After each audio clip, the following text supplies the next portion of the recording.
Price இயேசுவுக்குள் பிரியமானவர்களே, உங்கள் ஒவ்வொருவரையும் ஆண்டவர் இயேசுவின் நாமத்தினால் வாழ்த்துகிறேன்.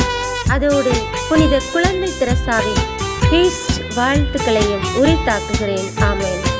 இன்றைய நாளுக்கான இறைவார்த்தை உணவு நீதிமொழிகள் 18:20-21. ஒருவர் நாவினால் எதை விதைக்கிறாரோ அதையே உண்பார். தம் பேச்சின் விளைவையே அவர் தூய்த்தாக வேண்டும். வாழ்வதும் நாவாலே, சாவதும் நாவாலே. வாயாடுவோர் பேச்சின் பயனை துய்ப்பர். ஆமென். இயேசுவில் பிரியமானவர்களே, இன்றைய நாளின் புனிதையான குழந்தை தெரசாவின் பண்புகளை பார்த்தோம் என்றால் தாழ்ச்சி, பொறுமை என்ற குணநலத்தை கொண்டவளாக இருக்கின்றார்.